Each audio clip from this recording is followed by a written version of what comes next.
I'd primarily worked with teachers who are, kind of just barely able to get into the market. So it opened me up to, group and clientele that are purchasing a different price points. So while I love working with teachers and helping them to make, a home purchase a reality, it's also nice to do some of those sales that help us as realtors too.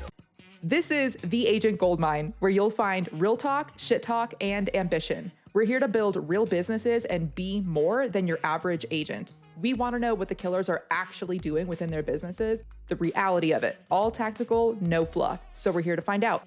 Please share and enjoy. Toby, Fernie in the house. We have a YouTube star on our show today. So Toby, thank you so much for coming on. Ladies, thank you for having me. Appreciate it. A little bit about you, Toby. I heard you on a podcast way back in the day when I first got my license, 2.5 years ago. And now I realize right before we started recording this that it was a podcast that I've since then been on, and how the tables have turned. No, that's not the phrase. Full circle? I don't know. Either way, I'm pumped to have you on a podcast because when I reached out to you, I never thought I would have a podcast. And I'm so excited to interview you specifically on YouTube. But a little bit about you is you went from being a teacher to a real estate agent. So your niche, your target audience, clients are teachers. And so you started out with like the local teacher market with home buying seminars, educating, leading with value first as always. And now you're using YouTube to diversify that clientele to out of town buyers. And your stats show, dude, you are top 3% of 50,000 agents worldwide. You like won the Presidential Elite Award for Coldwell, was it? Yep, Coldwell Banker, yeah. Okay, sweet. And now you're with EXP. Like everybody switches over to EXP. So yeah, you have done 60 sales in the last 5 years, and that is just you and you alone. No team. It's you finding your own clients. So I love already where we're going to be going because one of my favorite topics is YouTube. But overall, again, thank you for coming on the show. Yeah, thank you for having me. I know that you've lived in Monterey, so you're familiar with the area and your former experience here with the military. And I've got some really good ideas from listening to your podcast. And I have to say, very impressed with both of you, just the energy that you bring and the positivity and just, encouraging people to learn and improve as realtors. So excited to be on and share a little bit about my experience, my history, and just what has helped me in my real estate career. Dude, Toby, you're the man. You pump me up. Oh, okay. So we understand there's YouTube, you were a teacher, real estate. Did you, when you left the teaching industry, I assume partially because of money, correct me if I'm wrong, but my mom's a teacher, so I hear about it. And then like getting into real estate, was YouTube a part of the play from the beginning, or how did kind of that evolution come to be? Yeah, great question. So I was a teacher for about 10 years. I taught for a couple of years in Boston, which is where I went to college. And I was actually a real estate agent for about 5 years there too, mostly working in rentals. And so I taught in Boston for a couple of years, out of the country for 6 years. And then I taught for 1 year in Monterey. And to your point, it is difficult to live in the United States and California in particular on a teacher's salary. So I wanted to change what I was doing. It just wasn't working financially and didn't want to go back to school and get a, master's degree or a new degree. So decided I wanted to switch back into real estate. I love real estate. And yeah, the first 2 years were definitely difficult for me switching into real estate. I didn't have a big sphere of influence, didn't know too many people. Most of my friends were teachers, which it can be difficult for teachers to purchase in the area. So I know, both of you had very successful first years, and you had a lot of people that are on here. Their first year is very successful. And when I hear that, I'm like, okay, all right, good for you. But that was not the case for me. My first year, I did 1 sale in the first 6 months and then 4 in the next 6 months after that. It's a difficult area to start real estate. A lot of people grew up here. I've been doing real estate here for 30 plus years. And there's actually more realtors than there are home sales a year here. There's 1,500 realtors and 1,400 home sales in a year. So took me a really long time to get my footing and get started. And kind of the two things that I did, one was I started doing a home buying seminar for teachers. And then the second thing that I started doing about 2, 3 years into my real estate career was my YouTube channel. And that's really what helped things take off and put me into a top producer. Dude, okay. What year did you start the YouTube channel? So I actually started it in the summer of 2020 during COVID and the lockdowns and everything. And I didn't know when I was going to be able to get back in front of clients and talk to people. So I kind of just started putting out information that I thought would be helpful about the local real estate market, updates on what was happening in the ever changing market with COVID, and first not being able to get into houses at all, and then kind of what the new protocol was in the area for viewing houses, and some videos like that. So I started in 2020 in the summer and was just trying to do about one video a week. It takes a little bit of time to put together videos and upload them. So I wanted to stay consistent with it. So I made a goal to try to do one video a week. And now, I've since then probably put over 150 videos. My channel has since monetized, which happens once you have 1,000 subscribers and 4,000 watch hours. So that's kind of nice. Just YouTube pays me on a daily basis for some of the ads that people are watching my videos. My channel's had over 250,000 views. And since then, I've sold about $22 million worth of houses as a direct result of YouTube leads.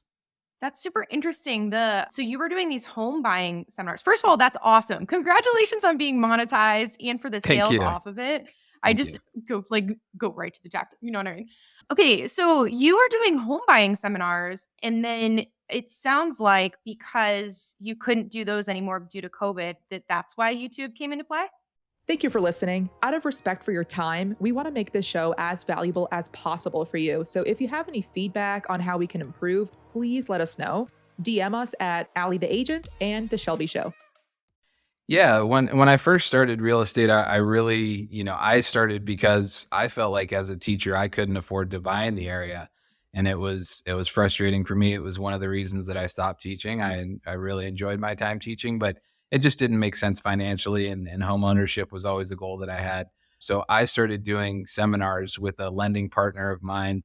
We've done over 20 transactions with local teachers in the area from the seminar. So we started just providing helpful information, doing these seminars for free, just sharing the information about the benefits of home buying. What is the process like? How do you get pre-approved for a mortgage?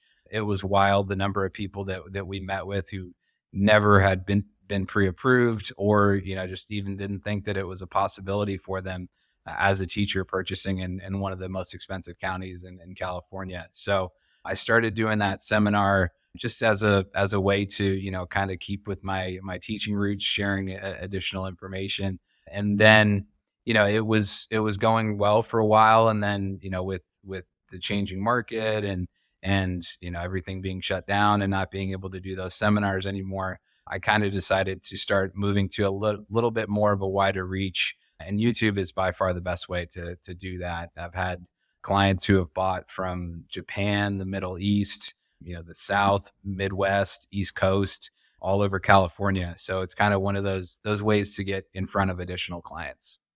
In with that, when you were deciding how to get in front of additional clients, like when deciding YouTube, was YouTube the obvious answer to you, or could you talk us through a little bit of your strategy in pursuing that content platform? Yeah, that's a very good question. So I looked at Facebook, Instagram, YouTube. Those tend to be some of the three best sources of leads for realtors. And maybe it's my former teaching background, but I kind of wanted to start providing just helpful information to people. So I started putting out videos, market updates, new homes that are coming on the market, just information that would be helpful for buyers and sellers. And then eventually started transitioning into making videos just about what it's like to live in Monterey. And I heard Allie actually was talking about this. The search functionality of YouTube is so much better than Instagram and Facebook, where you're getting that information in front of your friends, and it's going to be there for a couple of days, maybe 48 hours, that type of thing. But with YouTube, I have videos that I've published 3 years ago that still get 50 views a day. So, when people are searching, it's a search engine, right? So it's social media, but it's also a search engine. It's the number two search engine behind Google, which is also, YouTube is owned by Google. So it tends to be one of those things where people find your videos over a longer period of time. And then also Instagram and Facebook, the amount of time and attention that people have for those two things, you got 30 seconds a minute to get people's interest and get helpful information. That wasn't really the type of content I was trying to put out. Some of my videos are 5, 10. I have a 30-minute video with over 1,000 views. So to share, really helpful information, it's hard to do that on Facebook or Instagram. Okay, a lot of people, when they get into YouTube, they kind of think that instant client type thing, but YouTube requires a lot of follow up. People that are on YouTube that are researching are maybe a year away. What have you seen be your typical timeline for people reaching out? Yeah, so to your point, Ali, YouTube is something that not only just, some people have a long timeline for when they are planning to purchase or sell, but also it takes a while to start building momentum on YouTube. So if you're planning to put out, one video, 5 videos, 10 videos, and you think you're just automatically going to have this, large subscriber list and people that are watching your videos, it's difficult. It really takes time. I would say it was probably 3 months before I even got my first lead from my channel. So at that point, I had already probably put out 15 videos. So it does take time. So my recommendation is just, staying consistent with it, not expecting that this is going to be an overnight success if you start a YouTube channel. But then, like you said, some people do reach out and they say, "Hey, I'm just kind of thinking about maybe moving to the Monterey area, wondering if you would hop on a call or share some listings with us." So that can be a good strategy, get people set up with a listing alert, get them involved, connected with your CRM, message them out on your newsletter if you do something like that. But the nice thing about YouTube is if they're a subscriber, they're going to be coming back to your channel. And so it's almost like you're doing touch points with those clients, even without having to call them or send them an email. I do have people that have, said, "Oh, watched your channel for a year, 2 years, and we were always planning to reach out," and they hadn't reached out until they were ready to buy. But I would say I tend to get people that reach out to me who have just, they're moving here for a job, or, Ali, I know you're here with military. There's a lot of people who move here to the Defense Language Institute, Naval Postgraduate School. So a lot of times I will have people that say, "Oh, I just got stationed here. I just got a new job. We're planning to buy in the next 3 months." So that's what I tend to find with YouTube leads. I do think that they're, shorter time period to close than some other sources. And then also it's people that are pretty invested in working with you because they've seen all of your videos and the content that you're putting out, and they almost feel, you've provided this free information and content for them. So they almost feel like, we want to work with you because of all the value that you've already provided to us. Yeah. And with the content, I'm looking at your channel now. I see that so you have videos that have 35,000 views, 27,000 views, 18,000 views. Those top 3 are things to do in Monterey. So not necessarily like cons of living in Monterey or, anything like that. How have you seen those videos of more so like activities versus real estate perform when it comes to conversion? Yeah, that's a great question. So, if you are interested in checking out my channel, my main channel is actually called Living in Monterey, California. I do have another one that's named Toby Fernie, but I kind of did an A/B testing of that, which is something that I put into the course that I created on YouTube. And I wish people search Toby Fernie more often than they search Monterey, but that's just not the case. So people tend to search that channel and find that first. So I have 3 different buckets of videos that I create. One is content about living in the area. So like you said, one of my most popular videos is the top 10 things to do in Monterey. And then I will create, local information about the real estate market, home sales in the last month, new listings that come on the market. And then I'll do kind of more of a broader, just general real estate information, have rates changed, what's going on in the market across the state or across the country. So those are kind of the three different buckets that I do. What my goal is, there's a lot of people that come to town to visit that are tourists. So my goal is that I get that traffic to the channel from those videos that maybe is not somebody who's going to buy a house. They're just coming to Monterey for a weekend. And so they're going to be people that are watching those videos, but then it shows YouTube as an algorithm that my channel is worth recommending to people. So then once you get people who are searching Monterey, California real estate, then my channel is also going to pop up to those individuals too. So, it's kind of like come for the, food recommendations, stay for the real estate is the way that I look at trying to attract clients. Okay. And in those videos that are more so things to do in Monterey, what kind of call to action and when is your call to action in your videos? Yeah. So I tend to do two. I do one at the start. So one at the start is always if you're an interested buyer looking and finding your dream home or a seller wondering the value of your home in today's market. I've said it so many times, probably could say it in my sleep. And then I put my information at the bottom, right at the start of the video. So my email, my phone number. So I tell people to reach out, and then I'll also ask people to like and subscribe. So I do that at the start, try to do that within the first minute. So have some sort of hook that brings people into the channel. And then, get my information there. And then I also do that at the end too. So ask people to like and subscribe. And then, again, if you're interested in finding real estate information, to have them reach out to me. So I do that for all of my videos, regardless of what the topic is. You mentioned hooks, and this is something that I talk about a lot with my husband about hooks. So I was curious, like with your experience, you've done a lot of videos. What do you find to be kind of the best hooks, like length of time or any examples that you might have? I'm not putting you on the spot here. No, you're good. So I think something that I did wrong with my YouTube channel, which is something that I learned along the way. And, it is one of those things, it's a process. It takes time. I didn't really have any sort of guidance when I started the channel, was just, putting out videos that I thought would be helpful. And then you learn over time, right? What are the videos that people are interested in? What are the ones that they're watching? So you learn, what videos to create and what videos to stay away from. But I used to start with just, my information, thanks for, watching the channel. I'm Toby Fernie, local realtor here in Monterey. I don't think that's a good idea to do that. You lose people's attention. So I kind of just try to jump in right away. In this video, we'll be taking a look at market statistics from the month of October here in Monterey County. We'll look at, home sales, average days on market, median, maximum, minimum, and then also look at homes that are currently listed and available at the start of November. So just jump in right away into, what the video is going to be about. Maybe somebody's not interested in it and they're not going to keep watching, but really just want people to know right away what the video is going to be about. I don't try to do some, super catchy hook or something that, clickbait titles or anything like that. I don't try to do that with any of my hooks. Just let people know what the video is going to be about. If they're interested, great. If they're not, no big deal. Before I go into, I want to ask a lot about the analytics behind it. What is your editing like? What's your process like now?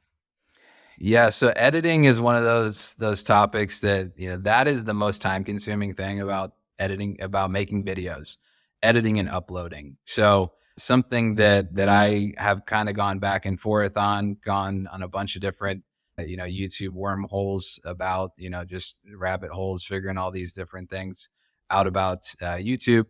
Right now, I edit my own videos. There's plenty of people that you can outsource your editing to.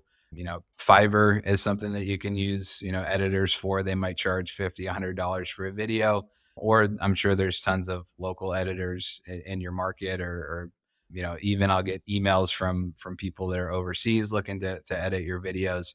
I like to, tend to work on my own videos and know kind of the vision of what I'm trying to do, where I'm trying to put in B-roll, things like that. So I use a pretty easy editing software called Wondershare Filmora.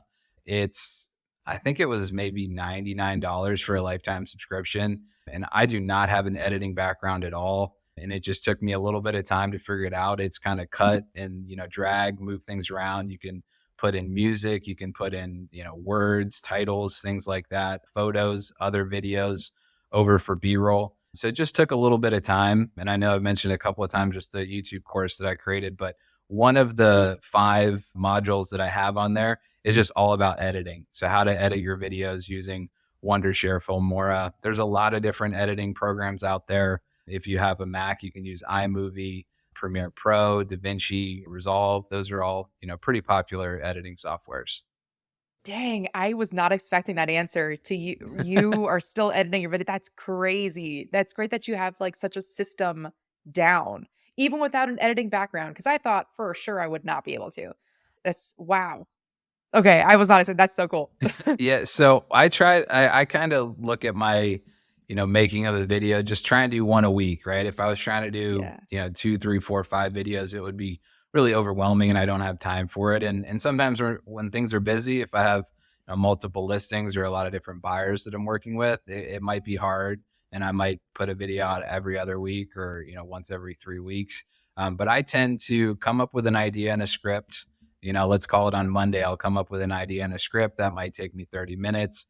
Then I'll shoot the video on another day. That might take me another 30 minutes. And then another day that week, I will edit. So, during times that you're not busy, right? So if you know that you're doing showings at, from 2 to 5 p.m. or after 5 p.m., edit in the morning. So, I'll edit another day, upload it, and then decide which day I want to, time my upload on YouTube. You can pick to upload your video at whatever day and time you want. So you mentioned shooting in 30 minutes, but you also have B-roll. So is that like your own B-roll? Because some of it's like drone footage and a lot of it's like area shots. So is that your own or are you like buying that somewhere? Yeah, that's all my own footage. I do have a drone and a drone license. So, the nice thing is once you've been making videos for a while, then you can just come back and splice in some of that B-roll that you've made. So, I tend to make videos. One video series that I do, if you will, on my channel is get to know a certain town. So, get to know Carmel by the Sea, get to know Pebble Beach, get to know Monterey, the different areas that I sell in. And so I will do some drone videos, some footage of those towns when I'm doing those videos. And then another series that I do is the pros and cons of living in those different towns. So it's nice. I can just go back and use the B-roll that I've already shot, the drone footage, the video footage that I've already done. On days when I'm going and filming, in person, it definitely takes more time. But I would say I do 90% of my videos from my home office here. So, if you're watching on the video version of the podcast and you've seen any of my videos from my channel, it's going to be the same backdrop here. So I do 90% of my videos from home, editing from home. So, but you can, to your point, Shelby, you can also purchase. There's going to be drone footage of where you live, or you could see, if there's video content creators, editors where you live who have video. And then also things like Wondershare Filmora where I edit, they have stock footage too. So I try to avoid using that. But if it's just something, you want a B-roll of somebody, getting keys to their house, you want a B-roll of, a drone at the beach, you can get things like that to put in your videos. Yo, real quick, this podcast is not free. Cost of admission is sharing with a buddy who'd benefit or throwing it on your Instagram story. Tag us, we'll reshare that shit. I was wondering if we could do something that I don't think we've done yet. I want to share my screen and I would love to see your thoughts on analytics. What do you look at? What is important? What's not important? So in that way, like, and because I'm sure that you're teaching this in your course too, like analytics stuff. Yeah, let's do it. Let's do it. Okay. I'm excited because I'm going to take we do that with the podcast too. Like we're like, what is good? What is not when we're looking at analytics for our, so I'm so excited. Allie, share the screen. Let's do this. Okay. Screen, channel analytics. I think it's this one. So all I did was go on YouTube Studio. I hit analytics. Where do you go from here? Okay. So yeah, a lot of information you can take a look at here. If you go to content, so if you click on that one right above analytics, Here or here? Or is it the I same was thing? thinking on the left-hand side. Yeah. Cool. So you can take a look at each of your individual videos. So I more so look at each of my individual videos rather than, the overall channel performance. Let's do one that you published, a week ago, for example. Let's see. Well, this is like a month ago. A week ago. Okay, this one. Get listings with this one hack. Okay. All right. Click on that one. All right. And then you can click on the individual analytics of that video. So on the left-hand side under details, click on analytics.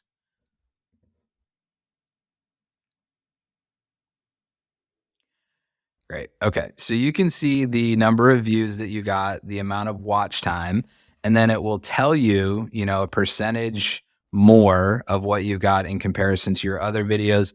It will also show you the number of subscribers that you've gotten from your channel. So from there, you can take a look at that, and see what is going well from some of those videos. You can also look at some different things like your reach, your engagement, and your audience.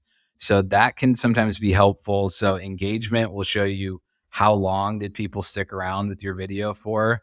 It will show you, did they stay for half of the video? What are the likes that you've gotten? So that shows your average view duration of 4 minutes and 23 seconds. That is really good for YouTube. There is higher attention on YouTube than you're going to get on something like Instagram or Facebook. But, people sticking around for more than 30, 60 seconds, that's a good thing. So you got, 4 minutes and 23 seconds of engagement for that one. So that's something you can take a look at. You can also look at your audience tab there. It will tell you, things like, what are the ages of the people who are watching your content. It'll break down male versus female. It will break down what time your viewers are watching your videos. I think that's a really helpful one to look at. If the majority of your viewers are watching, on the weekends, probably better for you to post your videos on the weekends. If the majority of your viewers are watching at 8 a.m. on Monday, probably better for you to post your videos at the start of the week. So you can take a look at all of those different things. And something that you can also do, if you just go back to your regular, just the front page of your studio. Oh, just studio here? Yeah. So if you just go back to your studio, you can look at your most recent video that you've posted. And that's one that I tend to look at a lot. And so we'll be able to see some of those analytics there. So if you look at that one, so YouTube 101 for real estate agents, you look at the ranking by views. So that shows 3 out of 10. That means that it's a video that your audience is liking. If you are getting, 7 out of 10, 8 out of 10, 9 out of 10, 10 out of 10, that means it's not something that they're super engaged with. If you're getting things that are 1 out of 10, 2 out of 10, that means that you're getting good engagement from your audience right from the start. You can also see the impressions click-through rate. So that means your videos are popping up on different people's channels, and what percentage of those people are clicking on your thumbnail, right? So you want to have an engaging title. You want to have a short and succinct title that gets to the point. My recommendation is usually anywhere between 6 to 12 words on your title. And then you want to have a thumbnail that's interesting to people and have them click on it. So that's an important one to take a look at.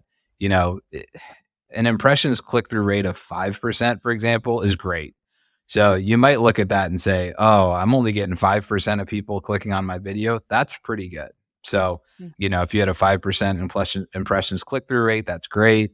And then also average view duration. That's a great one too to look at. So your average view duration is 4 minutes and 24 seconds.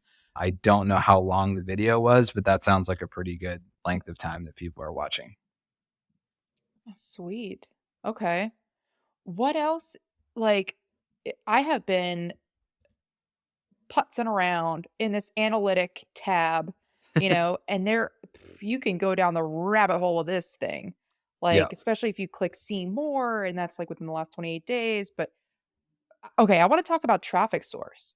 What is the ideal traffic source suggested? So search and suggested are probably your two best traffic sources for YouTube. If you are getting a lot of people that are showing up on search, that means that your titles and your thumbnails, you're doing a good job with those, right? So, that's an important one. And then also suggested, that means that, your subscribers are clicking on your videos.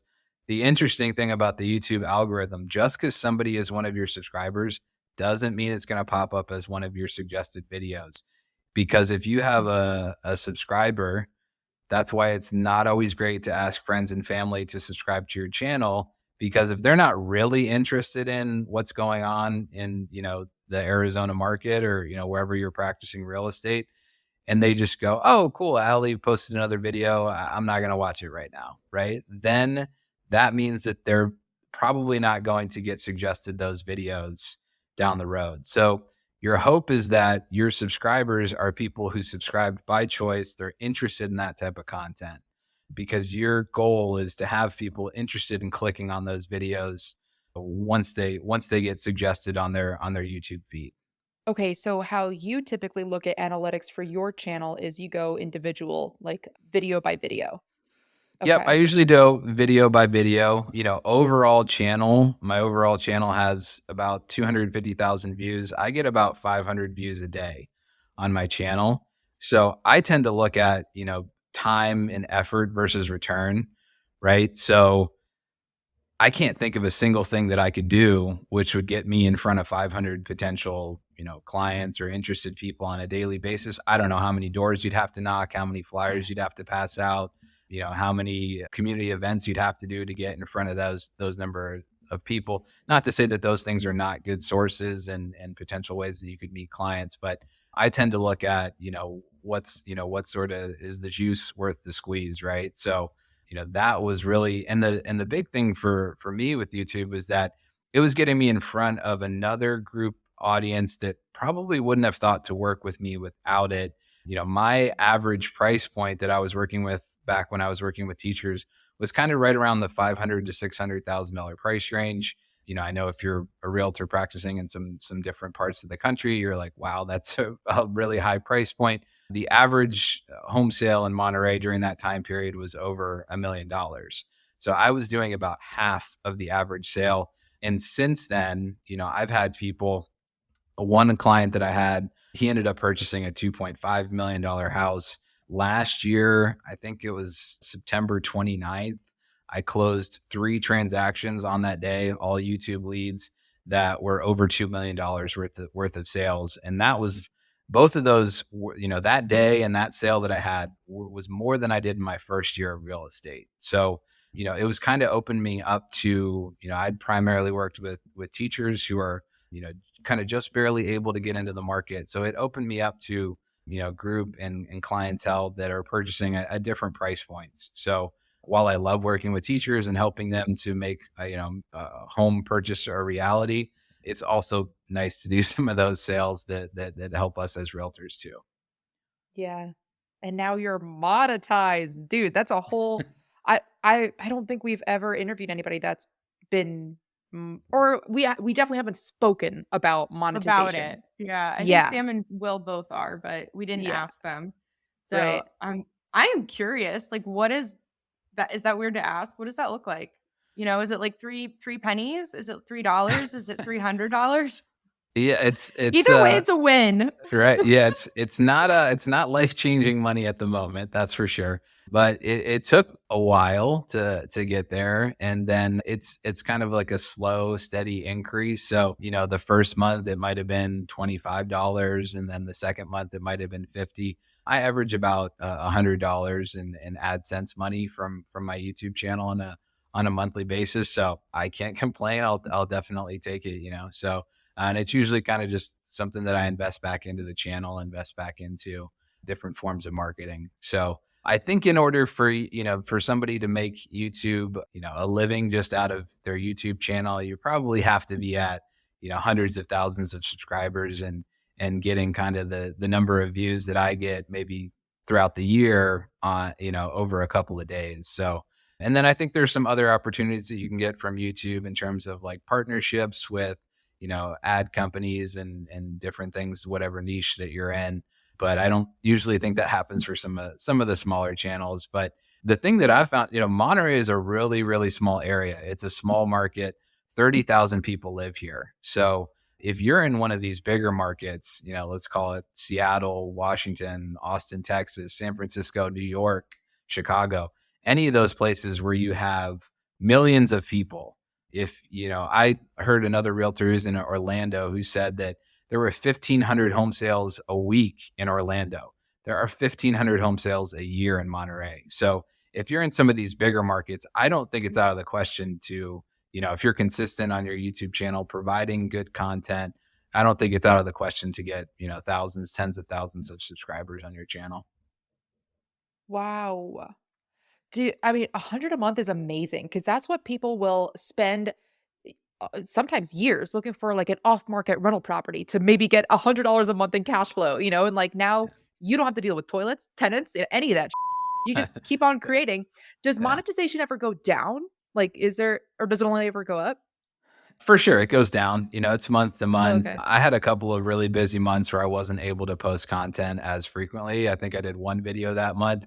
It went down a little bit, but I have a few videos that are kind of the ones that keep getting views and the top 10 things to do in Monterey, the Monterey Bay Aquarium. Those are a couple of videos that are really popular that get maybe 100 views every day. So those ones help with the monetization. And then if I post a video that gets, under, 500 views, that's probably something where you're not going to earn much monetization on it.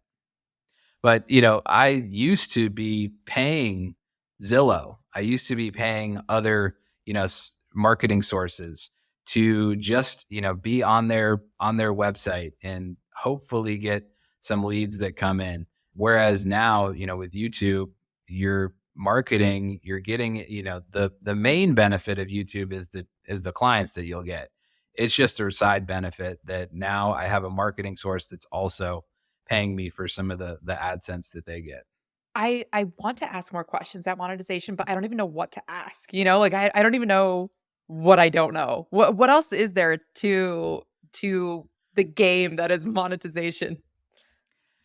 Yeah, it's certainly something that you could get, stuck trying to figure out. I would say that I try not to spend too much time focusing on everything analytics, right? If you get so in your own head, right, of, oh, this video wasn't great, or this video is not perfect, right? Like this setup that I have right now for the podcast, this is exactly what I do for my channel. It is not perfect. I don't have this 3-point lighting system that is, gets the right amount of depth in between me and my background. I don't have the best microphone. My microphone's $50, $100 maybe. I don't get stuck in all of that. I think it's way more important to just produce videos and content, right? Some of them will work, some of them won't.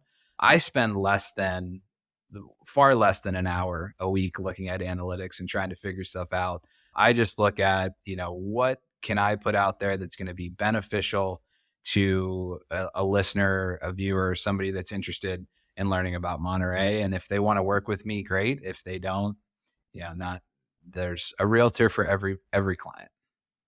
That there is for sure. Okay, resources. Where are you getting your information from related to YouTube realtor stuff? Yeah, that's a good question. I mean, there's a fair number of realtors that I follow on YouTube as well. I get some ideas. I feel like most of the realtors that I see out there are posting home tours, which is great. I think that's there's certainly some channels with hundreds of thousands, millions of subscribers that are really interested in seeing really nice luxury properties. There are plenty of those nice luxury properties in Monterey, but yeah, I there's a fair number of realtors that I'll check out, but then there's also some just other marketing channels that kind of talk more about thumbnails and titles and benefits from that. And so I'll check out some of those. Like Think Media is one that I got some good ideas for equipment to purchase, titles, how long should your videos be, things like that. But I would say the first 6 months or year that I spent a lot of time researching, what makes a channel successful. And since then, I've just kind of been going, just making as many videos as I can. Well, that's probably a perfect segue into your golden nugget, which listeners can find at theagentgoldmine.com. But Toby, will you hit us? What is the golden nugget? Why should we care? Yeah. So I created a YouTube channel course, so showing people how to create their own YouTube channel. And I did that last summer. So I basically compiled 2 years worth of knowledge of what has worked, what's successful, what's not successful, and put it into an online course. It's a 5 module course, about 50 lessons. I'm still adding some additional lessons, and it's everything from A to Z on how to get your channel set up. So, whether you have a channel and you've been working on it, or if you're brand new, you've never even made a video before, my goal was kind of take my teaching background and just provide all of that information of how to get started. So, I go over some of the best gear to purchase on a budget. So, how to set your channel up for under $1,000 or under $100. Ali, how do you edit? That was one of your questions on there. There's a whole module on editing videos, whether you should outsource or not. And then I have 2 different modules that is basically kind of the meat and potatoes of the course. It's what content should you be putting out there? So what have I found that's successful? Some of those different buckets that I mentioned, local information about the real estate market, national real estate news, and then also, things to do and living in your area. And then the last module is how to maximize and get that content out in front of the most amount of potential viewers and most amount of clients. So I've had, a good number of people sign up for the course, starting to have success with their channel and their markets, attracting clients. And then I'm also, you can reach out to me and connect with me. I'm there to help people, give them feedback on their channel and their videos. It's not like if you sign up for the course, you won't hear from me again. So you can, check in with me. Hey, this video didn't work. This video, did work. What's some advice or feedback that you have on that? So the course itself, if you want to check it out, it's video4realestate.com with the number 4. And then also you could always reach out to me via email if you have any questions. My email is just my first name, last name, toby.fernie@gmail.com. And then there's also 4 of the lessons on the course are free. If you want to check out a preview, see if it's something that would work for you, resonate kind of with your learning style. So is that what does the future hold? Do you think that you are going to keep using the YouTube channel to sell real estate, or are you going to pivot and go into like a course instructor person? What does that look like? Apple listeners, this short pause is to ask you for a review. Here's how to do it. Back out of the specific episode, go to the page where you see all the episodes, scroll down, keep scrolling. Perfect. Now tap those 5 stars. Thank you so much. Back to the show. Yeah, I love real estate. I think if I could do real estate up until the day that I retire, I would like to do that. I know that you talk a lot about investing on this podcast and some of your different channels and social media that you have. So I've started to do some investing myself, purchased a rental this year, and also my personal residence that I have has a rental with it too. So, kind of trying to start moving into that direction too. And then I guess, you can take the teacher out of the classroom, but I'm still a teacher at heart. So I do enjoy the channel and love seeing people having success on their YouTube channel and their market. So yeah, I guess a long answer for your question, I'd like to probably keep doing both.